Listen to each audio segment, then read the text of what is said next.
Oke teman-teman, assalamualaikum warahmatullahi wabarakatuh. Welcome back to Skyro. Jadi pada kesempatan kali ini teman-teman, ini aku solo camping lagi sendirian di salah satu hutan yang cukup wingit, cukup angker, dan banyak kejadian-kejadian mistis di sini. Dan pada malam ini tempat yang cukup spesial teman-teman, dimana di tempat ini pernah ada kejadian seseorang yang di tempat ini.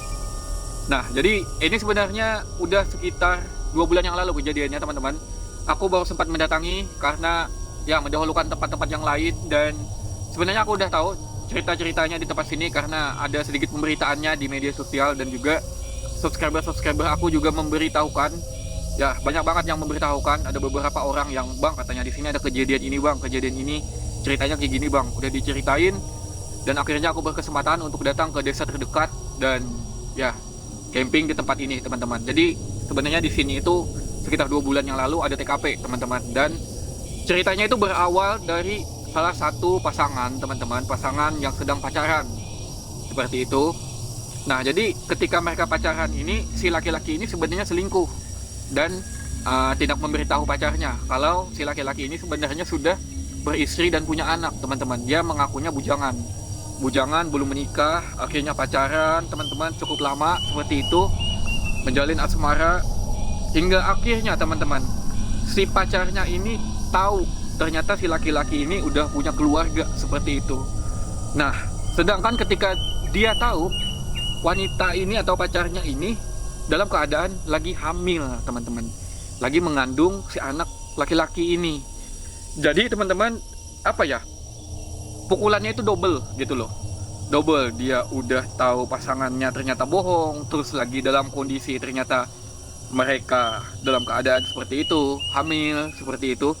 Jadi agak pusing, agak runyam, teman-teman. Tapi dia nggak terlalu gelisah banget, tapi lebih memikirkan gelisahnya itu tahu si laki-laki ini udah punya keluarga, dan hubungan mereka itu pasti sangat sulit banget karena ini perselingkuhan dan kayak cinta terlarang seperti itulah, teman-teman.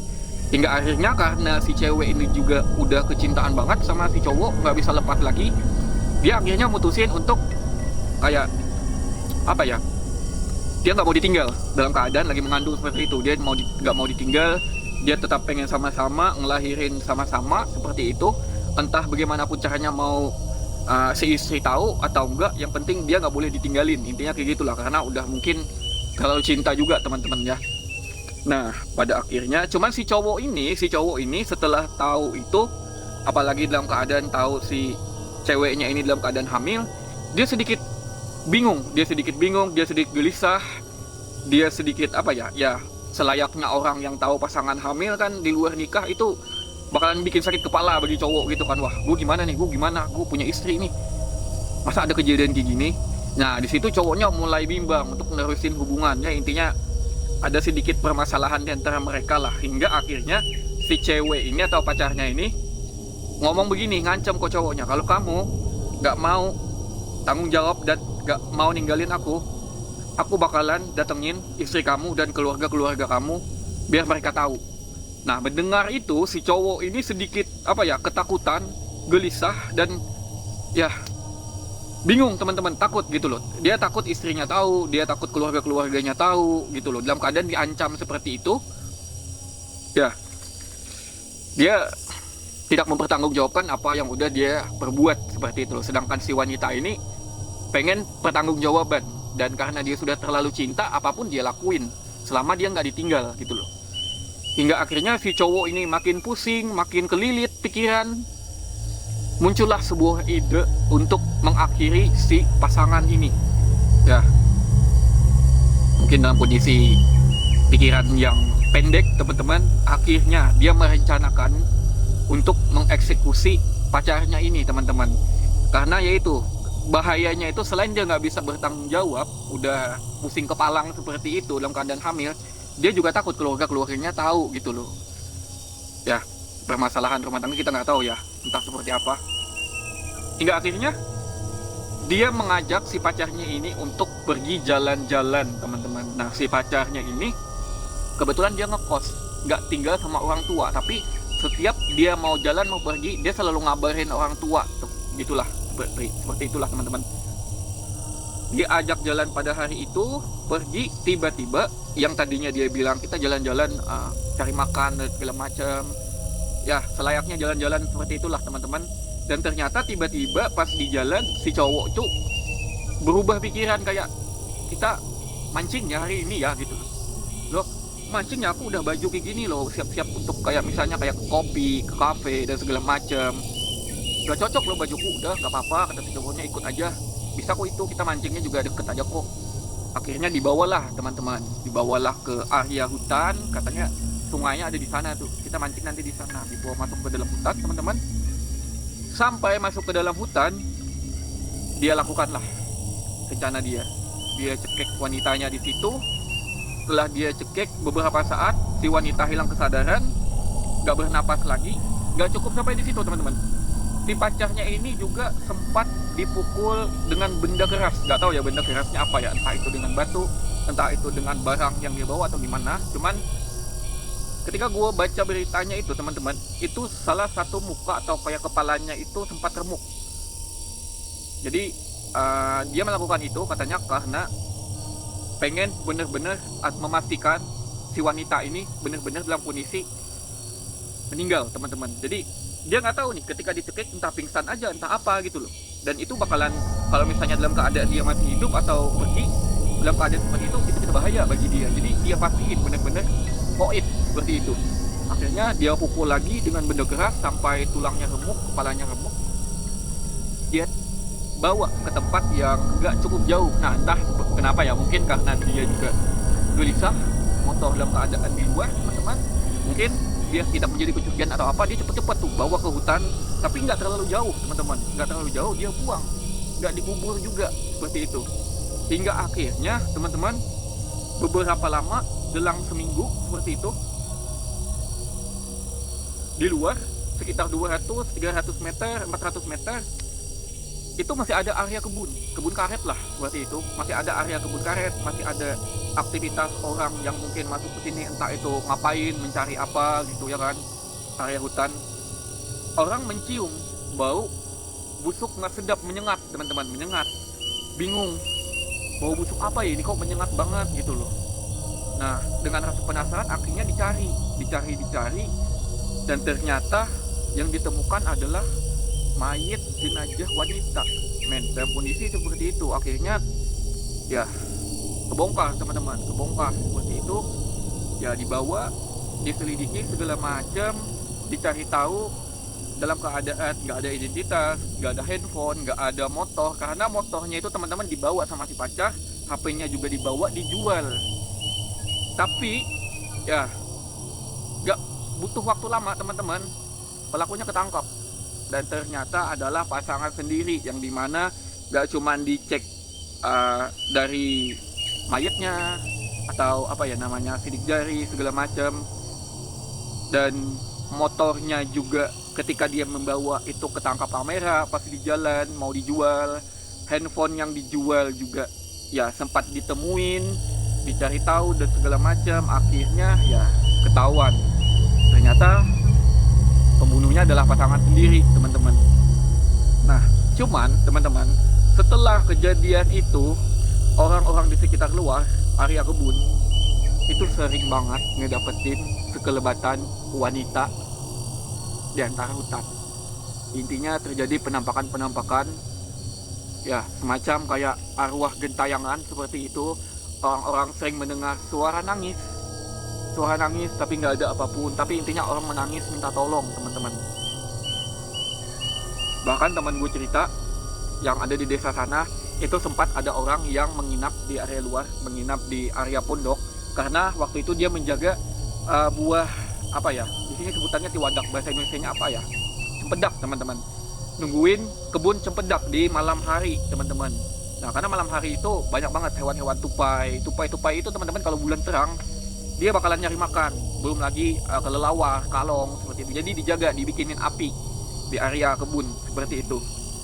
Nah, dan di situ dia ditemuin sama sosok yang kata orang-orang pakaian, muka itu mirip sama jenazah yang ditemukan pas titik api sini teman-teman.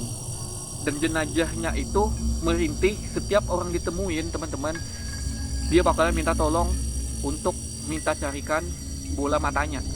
Karena ketika dipukul itu teman-teman di bagian sini loh, di bagian sini, dan ketika dipukul itu kayaknya matanya sempat copot teman-teman, sempat copot, entah jatuh di mana, entah ya kayak gimana nggak tahu. Nah, si pelaku ini teman-teman, si pelaku ini sebenarnya yang gini ya, gimana ya, ada semacam kayak gangguan jiwa teman-teman. Sempat ketika ditangkap itu kayak ada gangguan jiwa. Jadi untuk di apa ya namanya ya, dimintai keterangan itu kayak orang bodoh gitu loh. Cuman sekata dua kata doang yang bisa dia keluarin gitu loh. Jadi kayak nanya itu di mana, bagian ini di mana, bagian itu di mana, dibuang di mana. Udah orangnya udah aneh-aneh gitu, udah pikun-pikun aneh gitu. Karena menurut kesaksian teman-teman, si cowoknya ini ketika ditangkap itu sering ketakutan, kayak dihantui seperti itu loh. Jadi ketika malam di sel atau apa, wah jangan ganggu, jangan ganggu, jangan, aku minta maaf. Wah pokoknya kayak dihantu-hantuin seperti itulah teman-teman ya. Bahkan kayak keluarganya pun sempat kayak keterangannya itu ya, diberi kesaksian tuh kayak beberapa hari kayak ketakutan terus di rumah seperti itu loh. Nah jadi emang dihantui teman-teman, dihantui, dan ketika diminta keterangan segala macam itu orangnya udah bodoh-bodoh kayak orang gila gitu loh, seperti itu loh teman-teman ya. Dan intinya teman-teman, di sini ada kejadian-kejadian seperti itu, dan gue cukup penasaran, gue pengen tahu juga, karena dari warga-warga desa di luar di sini itu ada arwah penasaran, mayat yang masih bergentayangan, dan sering menemui warga yang beraktivitas di area kebun teman-teman. Makanya gue penasaran untuk menginap di sini dan mencoba untuk mencari eksistensi di tempat ini teman-teman. Oke, jadi gue bakalan siap-siapin semuanya dulu, gue bakalan masak-masak, setelah itu gue bakalan coba tunggu, gue bakalan makan sedupa, kita bakalan undang, kita mencari atmosfer energi-energi negatif yang ada di sini, dan kita mencoba mencari eksistensi tentang mayat yang penasaran itu.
Oke teman-teman, jadi waktunya makan, dan makan seadanya teman-teman.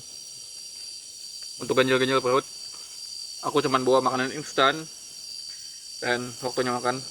Bismillahirrahmanirrahim.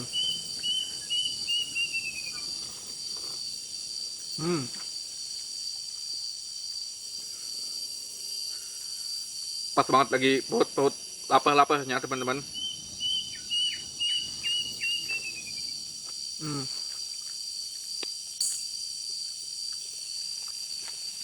Jadi teman-teman ya, sejauh ini itu di sini apa ya, ada beberapa hal-hal yang gue sendiri cukup bingung, dan bisa dibilang mungkin eksistensi goib teman-teman. Yang dimana gue tadi sempat ketika gue santai di tenda teman-teman, sebat-sebat, dan posisinya itu gue sedang merebus air. Gue habis ngambil gambar, gue matikan kamera, gue duduk-duduk sambil nunggu air hangat.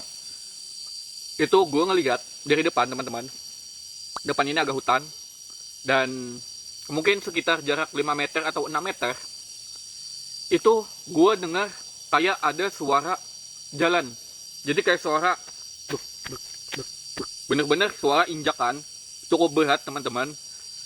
Ketika gue denger itu, gue pikir orang atau hewan. Gue biasanya nggak apa ya gimana ya, nggak biasa teman-teman. Ketika dengar sesuatu atau apa langsung gue rekam, enggak. Gue pastiin dulu gitu loh.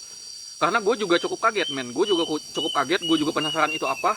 Gue ambil dulu senter sorot. Senter sorot dalam tenda gue ambil, gue sorot. Suara dari arah bagian hutan, kayak ada yang manggil.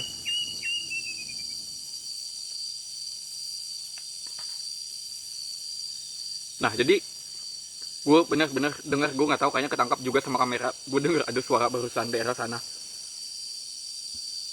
Nah gue ambil senter dulu, mastiin, tek, gue sorot sama senter sorot. Itu gue lihat ya teman-teman, nggak ada apapun, nggak ada apapun yang gue lihat. Tapi dahan-dahan teman-teman, cukup apa ya, hutan, tapi arah suara itu cukup agak semak-semak kecil di depan aja. Gue lihat antara pohon-pohon pendek itu kayak gerak, persis kayak dahan-dahan ditabrak sama badan, tapi nggak ada orangnya. Terus tergerak, terus tergerak. Yang dahan-dahan setinggi pinggang, setinggi dada itu gerak, terus gue dengar suara langkah kaki, dahan-dahan yang ketabrak bergerak, tapi nggak ada apapun men. Gue denger banget sekitar 10 langkahan suara di depan gue dan semak-semak yang bergerak kayak ditabrak, tapi nggak ada hewannya, nggak ada apapun. Gue cukup merasa bingung itu apa, dan gue bisa pastiin itu termasuk salah satu eksistensi ya aneh teman-teman, karena nggak ada apapun yang gue lihat. Kalaupun itu hewan atau apa, harusnya di bagian bawah kelihatan, ataupun entah itu burung atau apa, harusnya kelihatan antara terbang di dahan-dahan, tapi ini nggak kelihatan. Gue cukup bingung dan gue cukup gemeter men denger suara barusan. Ada yang kayak ada suara orang apa ya, gue nggak tahu, kayak kayak ya gue nggak tahu itu apaan. Kayak ada suara orang menyela omongan gue. Nah gue cuman dapetin satu eksistensi itu aja yang cukup nyata, dan gue lihat sekitar 5 meter atau 6 meteran doang di depan tenda. Gue bener gemeter nih, kayak ada suara celahan di luar. Nah yang kedua ya, gue cuman di sini cukup kewalahan tadi karena diserang semut api teman-teman. Karena di sini itu tadi pepohonan semak-semak yang cukup lebat men. Ini pohon-pohon tumbang, ini juga di bagian sini tadi gue pada geser-geserin, gue tebas-tebas sampai ke bagian bawah tanah, gue tebas-tebas. Nah mungkin ada cacing-cacing atau apa yang keganggu dan keluar teman-teman. Akhirnya semut api nyari bau cacing, karena makanan secara alami semut api itu cacing teman-teman, dan mereka bisa mencium di jarak jauh sekalipun kalau ada cacing yang keluar. Apalagi kayu di bawah-bawah kayu ini yang lapuk ini tadi, mungkin ada cacing-cacing juga. Cacing pada keluar, wah semut api pada banyak banget di sini. Gue sampai rebus air dulu untuk nyiram-nyiram di bagian tenda biar nggak pada kesini teman-teman. Syukurnya gue ketemu cacing-cacingnya dan akhirnya gue lempar-lempar ke jauh, semut apinya hilang. Ya, cuman itu yang gue dapetin di sini teman-teman. Oke, jadi gue bakalan habisin makanan gue dulu. Setelah ini kita bakalan coba bakar dupa, dan di tengah malam kita bakalan coba tunggu dan sambil mengawasi di area tenda teman-teman. Oke.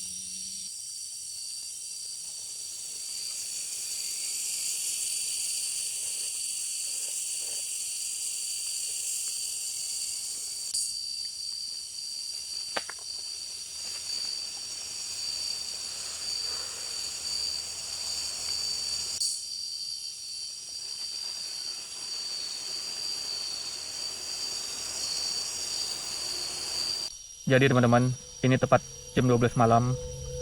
Di tengah malam aku udah menyalakan dupa. Ya, dan wanginya itu wangi yang gak biasa bagi manusia. Media atau alat yang digunakan dari zaman dulu untuk memanggil makhluk halus, leluhur-leluhur, para roh-roh. Dan ini dupanya aku bakar di tengah hutan tepat jam 12 malam. Yang dimana di sini adalah TKP adanya wanita yang penasaran di sini teman-teman, adanya roh yang penasaran di tempat ini, dan kita bakalan langsung mengundang dengan media dupa ini teman-teman. Ini wangi yang sebenarnya tidak ditujukan untuk manusia, wangi yang begitu halus, wangi yang bisa menyampaikan sebuah pesan-pesan kepada dimensi-dimensi lain atau makhluk-makhluk halus, teman-teman. Oke, jadi tanpa berbasa-basi, di sini tengah malam kita bakal langsung coba undang teman-teman. Ini tiba-tiba dari atas angin cukup kencang ketika dupa menyebar, teman-teman. Oke. Wahai makhluk halus, wahai para roh-roh penasaran, wahai para korin-korin orang yang sudah meninggal, wahai bangsa jin, wahai bangsa-bangsa setan, wahai para makhluk halus leluhur-leluhur yang dipercaya berada di tempat ini, yang menghuni tempat ini, yang tinggal di tempat ini, dan yang terundang dengan wangi yang telah kubakar ini. Wahai makhluk-makhluk yang terundang dengan wewangian dupa ini, datanglah ke tempat ini, datanglah ke tempat ini, datanglah ke tempat ini, datanglah ke area sini, muncullah, temui aku ke sini, temui aku ke tempat ini.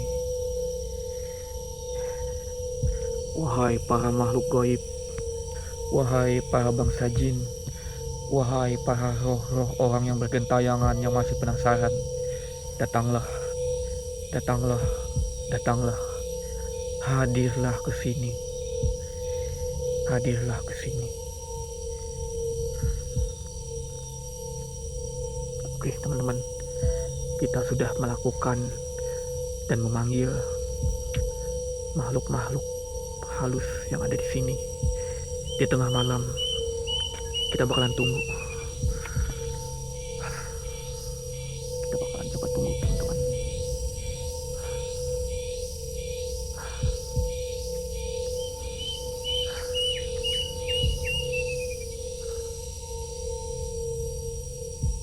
Oke, jadi kita bakalan ke area tenda, teman-teman, dan mencoba menunggu beberapa saat sambil memantau dari dalam tenda.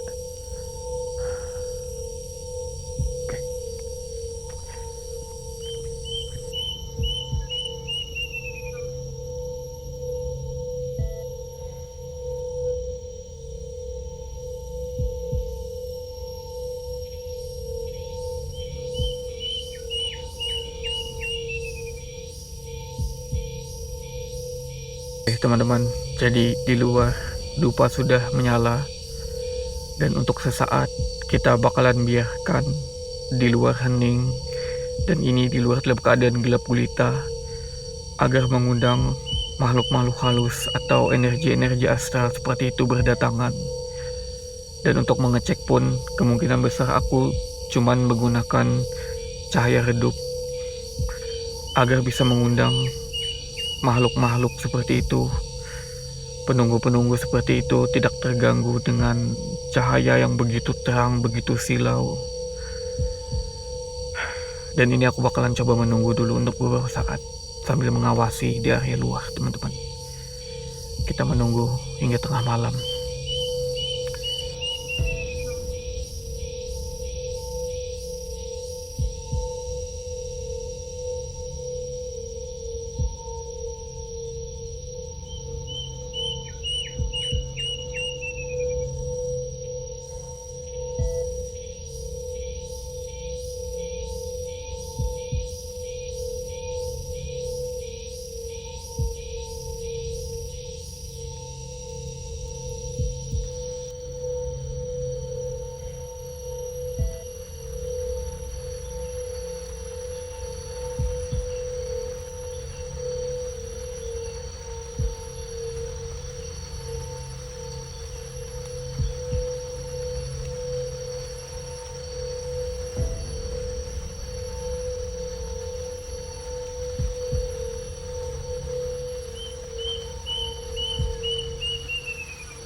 Ini sebenarnya banyak banget suara-suara yang cukup aneh di luar. Tapi ketika dicek itu nggak ada apapun yang terlihat. Dari tadi kayak ada suara-suara pergerakan-pergerakan apa ya, pohon-pohon yang ditabrak seperti itu teman-teman. Gak tahu ya hewan atau apa gitu, kayak ada yang mengitari sekitar tenda.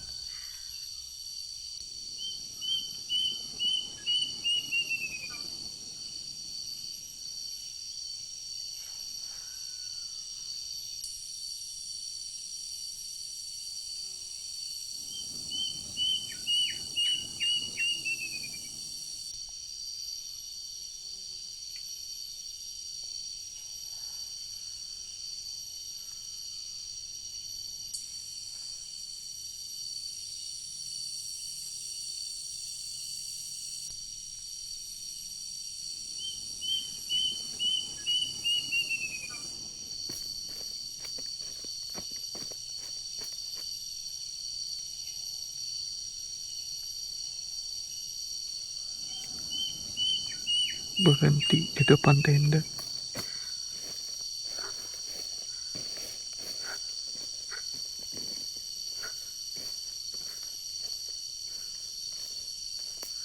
Masih ada mengitari di depan tenda. Ini jelas banget.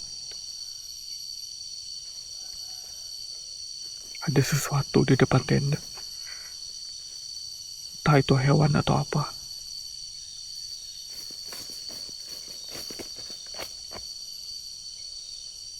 Dan jelas barusan langkah berat di depan tenda, berhenti di depan tenda. Langkah berat.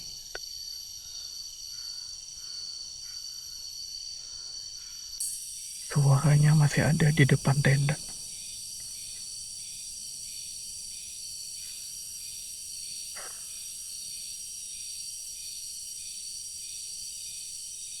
Di depan tenda.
Astagfirullahaladzim.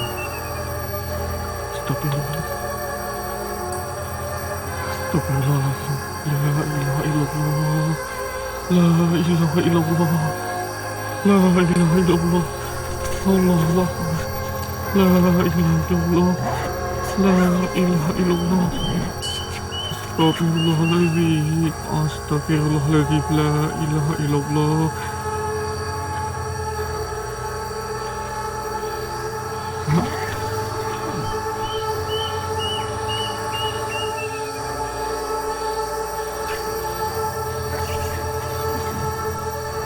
Astagfirullahaladzim. A'udzubika mati min syarri ma khalaq. A'udzubika mati min syarri ma khalaq. A'udzubika mati min syarri ma khalaq.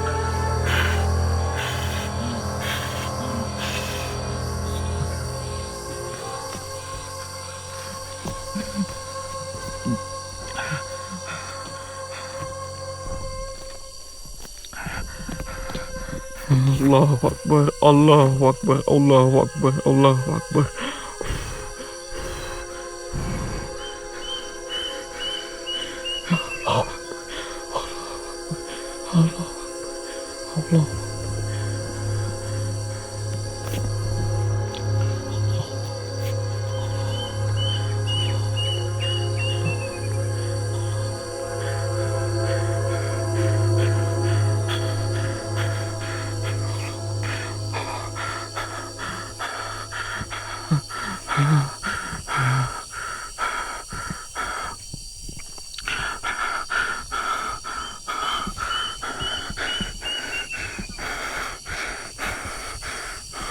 Oke, cut.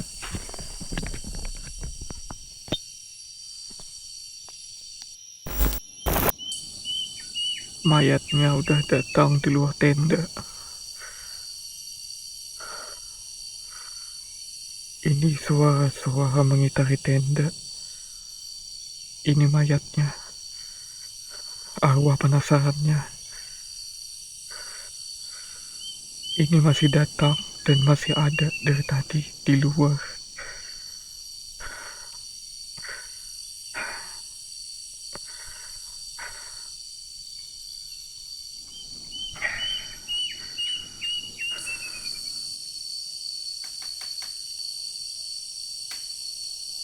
Ini dari tadi, pohon bambu diketok-ketok dari tadi.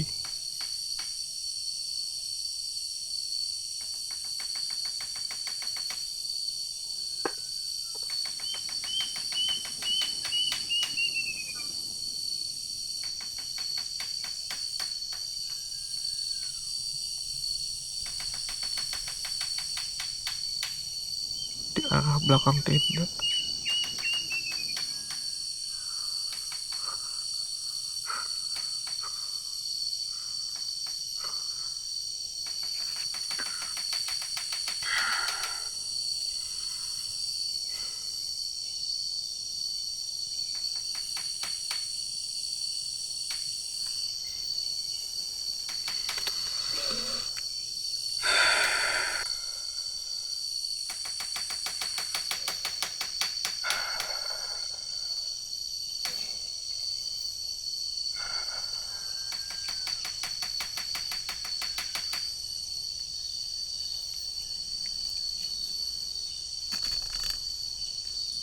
Allahu Akbar, la ilaha illallah, astagfirullahaladzim, astagfirullahaladzim,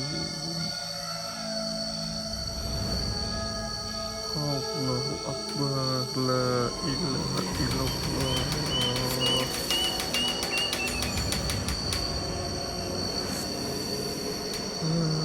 la ilaha illallah.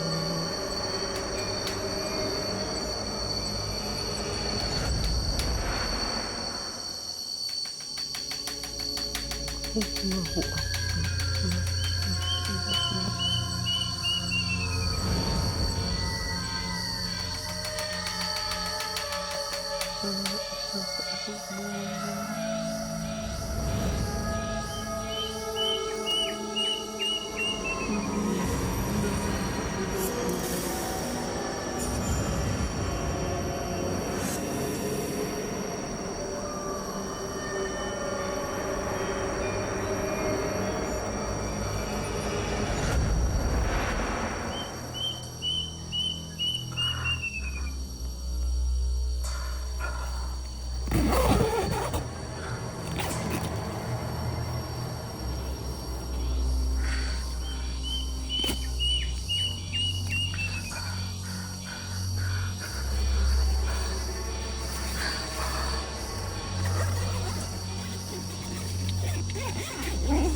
suara mengitari tenda masih ada di luar.